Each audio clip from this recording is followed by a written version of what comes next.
Mahashivratri special झटपट बनवून तयार होणारे मऊ लुसलुशीत उपवासाचे साबुदाणा बटाटा थालीपीठ तयार करत आहोत आणि झटपट बनवून तयार होणारा नाश्त्याचा प्रकार आहे। अगदी खूप वेळासाठी देखील मऊ लुसलुशीत राहण्यासाठीच्या टिप्स सांगणार आहे। त्याचबरोबर गेले 4 दिवसांपासून महाशिवरात्री स्पेशल उपवासाच्या वेगवेगळ्या रेसिपीज आपण पाहिलेल्या आहे। त्या जर तुम्ही पाहिल्या नसतील तर या व्हिडिओच्या एंड स्क्रीनला तुम्हाला त्या पाहायला मिळणार आहे। किती छान लुसलुशीत झालेले आहे आणि दह्यासोबत अगदी छान चविष्ट लागतात। त्यामुळे भरपूर टिप्स आहेत। दररोज दुपारी रेसिपी पाहण्यासाठी चॅनलला सबस्क्राईब करा। हाय हॅलो नमस्कार, मी कविता, तुमच्या आवडत्या कविताच किचनमध्ये सर्वांचं खूप खूप मनापासून स्वागत करते। आज आपण महाशिवरात्री स्पेशल उपवासाचे साबुदाणा थालीपीठ तयार करत आहोत। त्यासाठी या ठिकाणी साबुदाणा हा मी खूप जास्त क्वांटिटीमध्ये भिजत घातलेला आहे, कारण मला खिचडी देखील करायची आहे। परंतु यातील काही साबुदाणा जो आहे तो आपल्याला थालीपीठसाठी वापरायचा आहे। तो किती लागणार आहे हे मी तुम्हाला दाखवणार आहे। छान मऊसूत भिजलेला असायला हवा। 1 वाटी शेंगदाणे घेतलेले आहे। त्यानंतर 2 हिरव्या मिरच्या, मिक्सर चालू बंद करत हलकसं ठोसर आपण हे दळून घेतलेलं आहे। त्यानंतर आपण यामध्ये साबुदाणा टाकणार आहोत, परंतु साबुदाणा आपल्याला हलकासा मिक्सरला क्रॅक करून घ्यायचा आहे। साबुदाणा सगट वापरला की थोडेसे थालीपीठ भाजता देखील व्यवस्थित येत नाही आणि पाहिजे तसे ते थालीपीठ थापता देखील येत नाही। आज आपण हे लाटून थालीपीठ करणार आहोत, त्यामुळे साबुदाणा आपल्याला छान बारीक करून घ्यायचा आहे।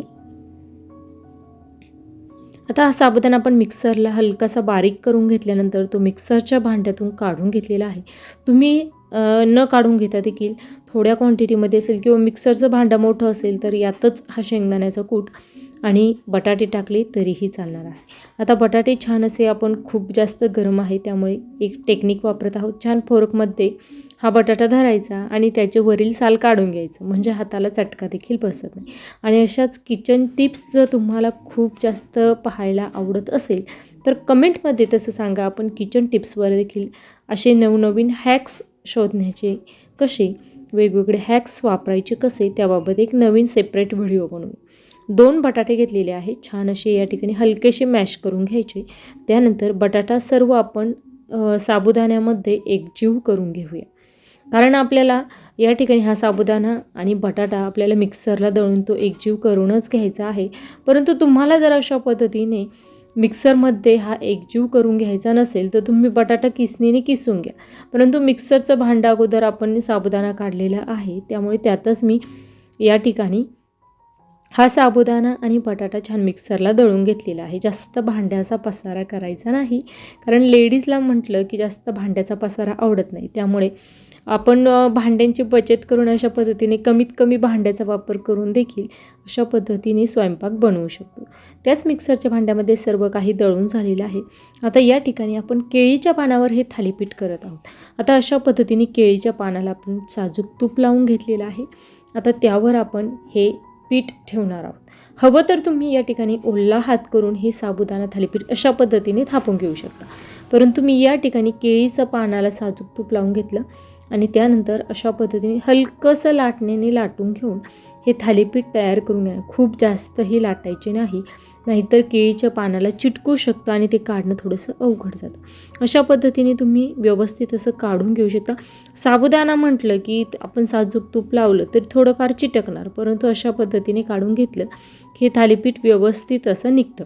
हे पहा अशा पद्धतीने।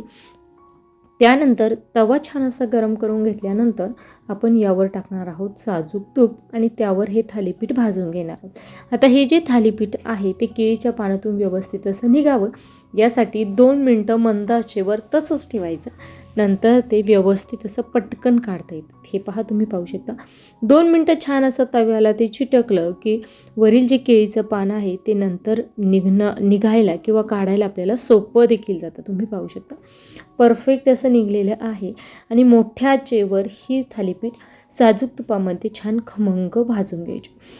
उपवासाचे साबुदाणा वडे असतील, साबुदाणा खिचडी, त्याचबरोबर उपवासाचे आपण खूप वेगवेगळे प्रकार गेले 2 ते 3 दिवसापासून पाहिलेले आहे। उपवासाचा डोसा, छान असे सर्व आपण पदार्थ छान पाहिलेले आहेत। भरपूर टिप्स आहेत पाहिले, ते जर तुम्ही पाहिले नसतील तर नक्कीच या व्हिडिओच्या एंड स्क्रीनला ते देणार आहे, तिथून तुम्ही चेक करू शकता।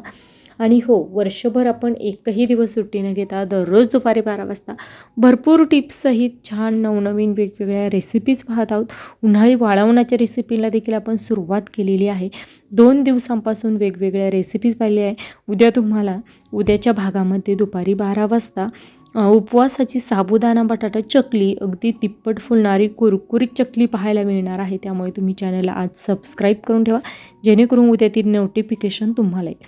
तुम्हाला ही रेसिपी कशी वाटली ते कमेंट करून नक्कीच सांगा. खूप छान आपले मौसूत असे हे उपवासाचे साबुदाणा थालीपीठ बनवून तयार झाले. छान थंडगार दह्यासोबत मी हे सर्व केलेले आहे.